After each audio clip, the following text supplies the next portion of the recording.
Wow. Good day. Good day, y'all, and welcome to Mental Health and You.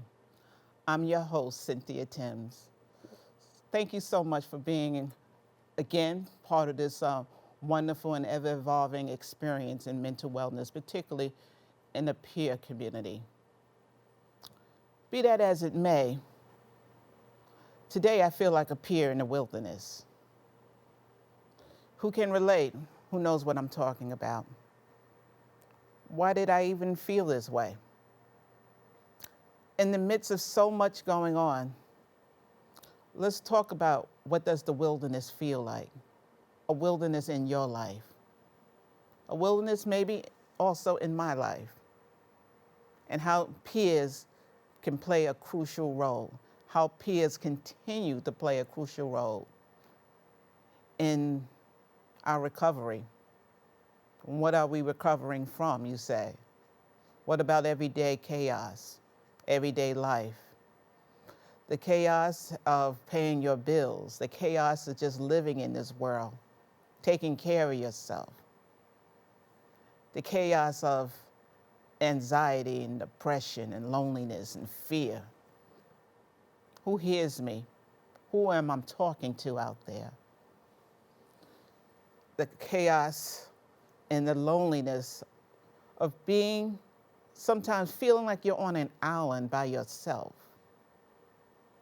Is in these times, my fellow peers, my fellow citizens, that you so important. I stress it's so important, so vital to find your community and to know what isn't your community. I'll say that again. You know, I did a show about community and lessons from the ancestors. I talked about what the church meant to me, particularly in my younger years, and the lessons I took from that. What is your community? What is your community when you're feeling like you're in the wilderness of despair, in the wilderness of loneliness, in the wilderness of fear and anxiety? I would be lying to you if I did not say that we're living in some uncertain times. But it's in these times that peers are uniquely trained to fill in the gaps, I believe. Fill in the gaps because of our lived experience. Fill in the gaps because we know oftentimes what it feels to be lonely, to feel misunderstood, feel like there's no one in this world listening to us or hear us. That's why I wanted to call this show A Peer in the Wilderness. Because what is a wilderness, I ask? A wilderness is somewhere where you feel like you're alone, wherever that may be. You can be in a room full of people and feel alone. You could be in a crowded space, wherever it may be, in a restaurant, on your job, in the streets of New York City, in the middle of Times Square, and feel that you're alone.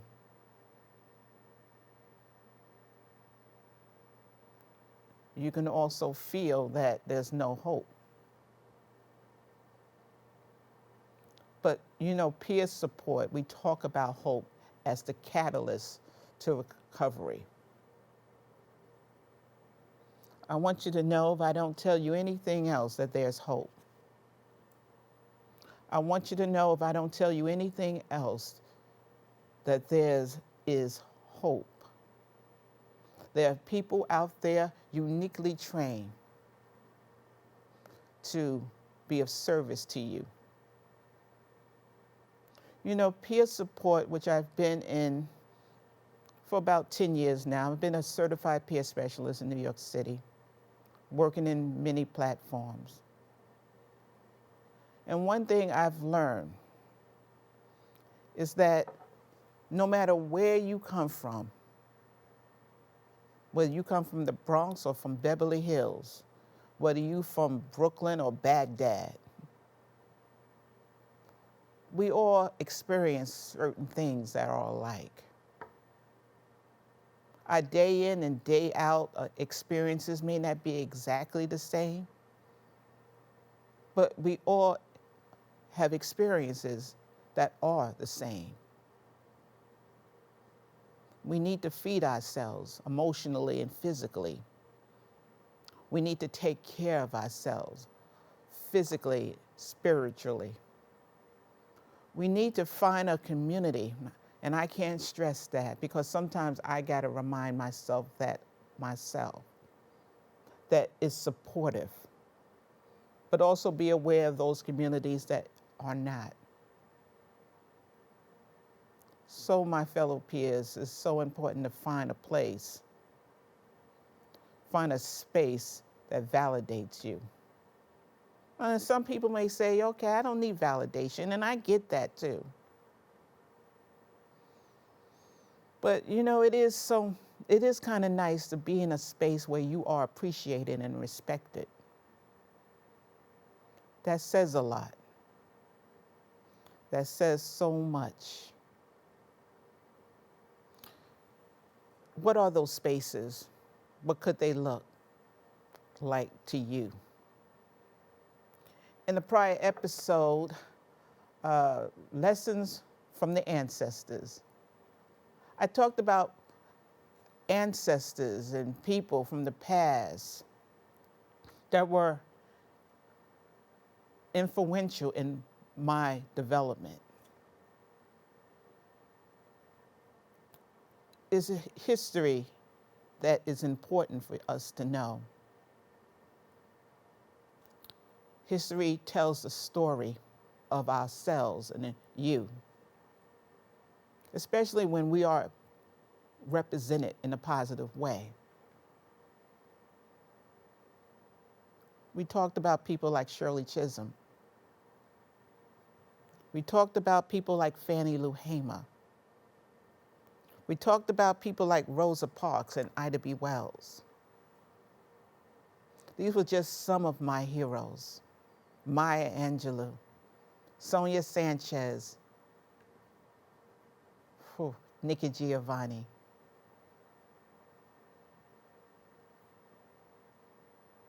We talk about people for their courage. We talk about people, and we've tried to talk about their fears as well. I remember my particular hero of mine, Fannie Lou Hamer. I can't talk about her enough. One of 21 children growing up on a sharecropper's farm in Mississippi, who believed that there was something more to life. Yes, she had a community on that farm. She had family, one of 21 kids. She was a faithful member of her church. She loved to sing. But one day, she went to a meeting of SNCC, and she discovered that the power of the vote was also about community, was also about finding your first place citizenship. And she paid a price, psychologically, emotionally. This woman was beaten almost to death. Her home was bombed. She was threatened on numerous occasions, but she would not give up. Think about that, y'all. In the midst of that, what community you think she had? Her church, her faith, community of fellow activists. What is your community? What and who are those things that bring joy to your life, bring meaning to your life? We're living in some uncertain times. Yes, we are. And fear, yes, is common, and I can understand it. Anxiety, depression, all these things. But I'm here because I want you to know that there's hope. There's that word again. There's hope. Hope that is not dangerous, but real. Hope that is manifested when you decide to get up in the morning, even when you don't feel like it. Hope that is manifested when you decide to fix yourself up, take a shower, put on your clothes, and head out into a world where you know you're probably going to be disrespected on a regular basis. But you keep going because you're hopeful for a better tomorrow. You're hopeful for a brighter day. My fellow peers, that's not just hope, that's courage. I think about Fannie Lou Hamer in times like this. I think about some of my other heroes that I've spoken to you about on this show. One was Ida B. Wells. Remember, I spoke about her. She was the anti-lynching activist, journalist, and teacher out of Memphis, Tennessee. She witnessed two of her friends being lynched, two Black businessmen. And because she wrote about the psychological and economical impact of lynching in this society, she was ran out of Memphis. She had to flee, y'all. She had to flee her business, her friends. She went to Chicago and became a founding member of the NAACP. Don't you think she feared? Don't you think she was depressed? Don't you think she had anxiety? But there was something in her that kept stirring. In spite of everything, she found her community. She found a community of activists, like-minded activists, her church members, her faith, and the true belief she had that she was making a difference. What is your community?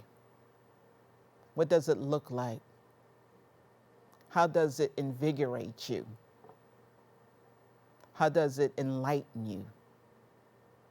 How does it speak to you in a positive way?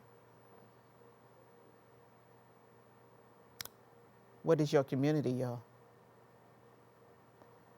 I think about Rosa Parks, another one of my heroes. She was secretary for the NAACP.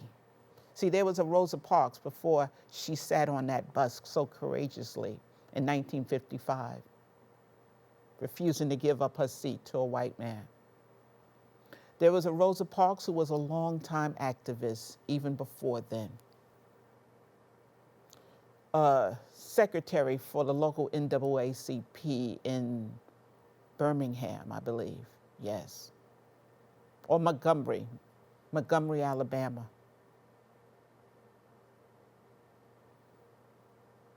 But that defiant act in 1955 changed the course of the civil rights movement and society in this country. There was a woman coming home from work, like we go home every day. Imagine the audacity. And she decided, I'm going to pay my fare and I'm going to sit down because I'm a citizen. My humanity requires that I can sit anywhere I want to. So she sits down in the seat. And when she's told to get up, to give up her seat, she refuses. Don't you think she was tired? Don't you think she was fearful, y'all? Don't you think she was anxious? But there was something else I like to believe. There was a hopefulness that my sitting down will mean that others will be able to stand up. It was not long after that the Montgomery bus boycott of 1955, led by a young Martin Luther King, took place. And over 1 year, they crippled the Montgomery transit. 1 year, sustained protests. If I cannot sit in dignity, I will walk.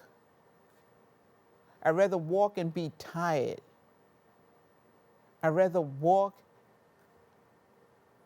and be anxious, be fearful.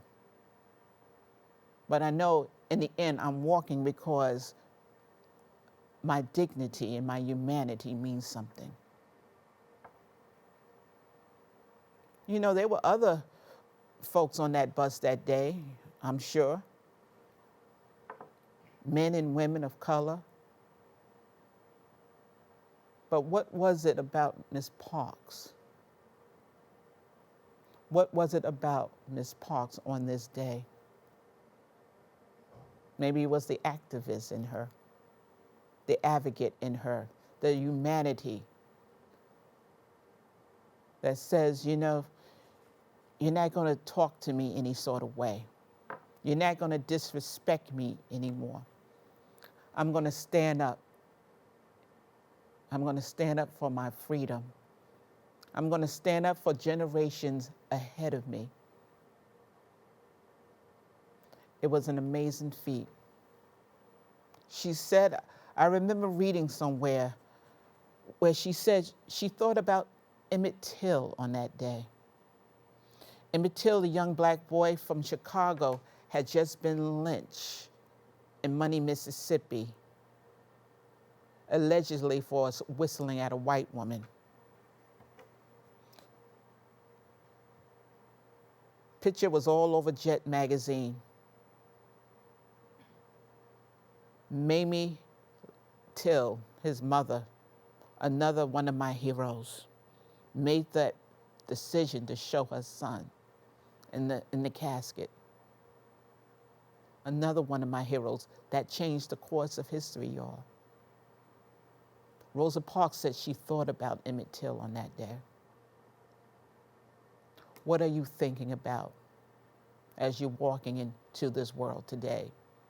What are you thinking about when you're getting up? When you're getting yourself together, having your morning coffee, taking your shower, trying to get yourself together, taking whatever medications you have to take, saying your daily prayers, your meditation, calling on the ancestors. What are you thinking about when you open up the door and go out into the wilderness? These are serious questions. These are serious issues. But these are serious times, my fellow peers. What are you thinking about? Yes, it's practical. I get it. You're thinking about, guess what? I got to make a living. I got to pay my rent. I got to put food on the table. I got to pay my bills. Yes, that's practical. But I would like to believe there's something else, even in the midst of that. There's that I'm not going to let this world get me down. Because of Rosa Parks, I'm not going to let this world get me down. Because of Fannie Lou Hamer. Shirley Chisholm, y'all, another one of my heroes. The first black woman to run for president, an inspiration for Kamala Harris. The first black woman to run for president, I believe 1972. We did a show on her when we talked about the importance of the vote. Don't you think she was fearful? Don't you think she had her doubts? Don't you think when she walked out into this world, this hostile world, when some people can only see, oh, what does this black woman want? Who do she think she is? But she wouldn't let it stop her because she had a higher purpose. Oh yes, y'all, fear is real, but so is courage. Anxiety is real, but so is hope. Appear in the wilderness. I hear you. Sometimes when you get home, you just want to cry. Sometimes when you get home at the end of the day, I understand if you just want tears to flow. Sometimes when you get home, you just want to praise God. Give thanks. Hug your family, hug yourself, hug your dog, your cat. I get all of that, believe you me, because I feel the same way. But here I am. We all got a story. We all got a story, but we all got some triumphs too. We're all peers in some way or the other. As I said, whether you in Brooklyn, whether you in the Bronx, whether you in Baghdad, whether you in Beverly Hills, we all got a story. We all got something about us that holds us together. It's like a quilt that you knitted, that you crocheted. That's something that binds us, that's the word, binds us together, even in the midst of everything. Don't you think kids in Gaza and Israel still have hope, are crying? Kids in Baghdad, don't you think they want a better life too? Like kids in the Bronx and Brooklyn and Queens, Manhattan, South America, don't you think kids are crying out for hope, crying out for a better life? We all got a story. We're not all drug dealers and gang leaders. We just want a better life for ourselves. We want a better living. We want to make things better for our families and our loved ones. We want to find a community that is supportive, that is understanding. It is the American story. My family came from the South. My mother and father, they migrated from South Carolina, came to New York in the late 40s looking for a better life, like so many. They were part of the Great Migration. What is your story? We are migrating from what to what? Transforming from what to what? From hopelessness to hopefulness. What is your story, peers, my fellow peers?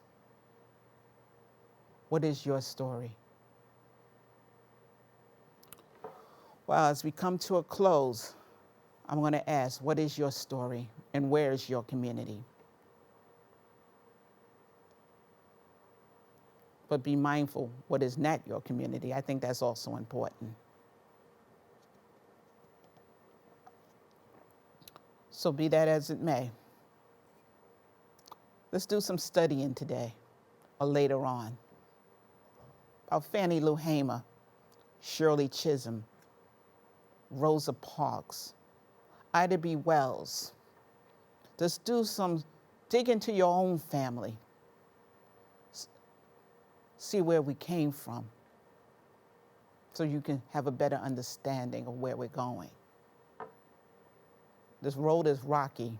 I understand. Progress is not a straight line. Okay?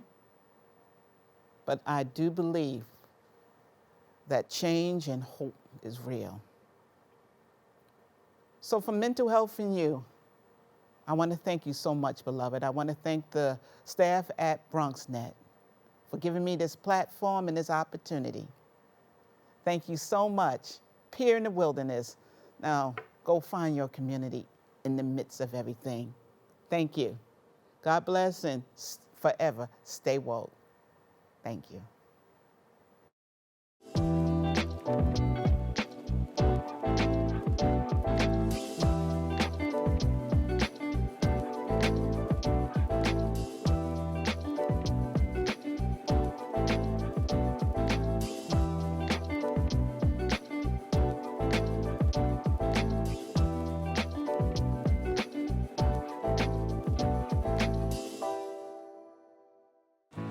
You know you don't have to wear your PT gear anymore, right? It's comfortable. So how's civilian life treating you? It's fine. When I got out, I didn't want to admit that there was anything wrong because it felt like a failure. And then I realized, there's nothing to be ashamed of. So I started talking to someone. Maybe you are fine, but if you're not, it's okay. Thank you. If you or a veteran you know needs support, don't wait. Reach out. Find resources at va.gov/reach.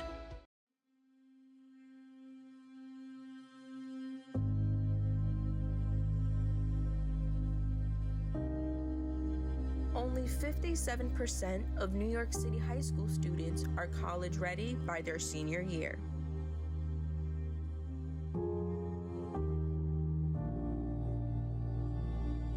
"55% of high school graduates either have no plans to attend college or are uncertain that they will ever attend.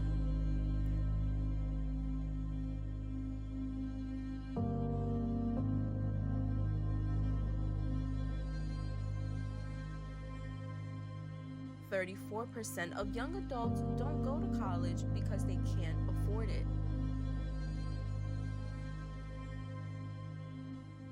Discover what's possible. Bronxnet's education programs, internships, and opportunities help engage and inspire Bronx youth and beyond to pursue their passions. Be a part of the Bronxnet family. Whether you're interested in our shows, joining a class, or donating to support our mission, visit bronxnet.org to learn more.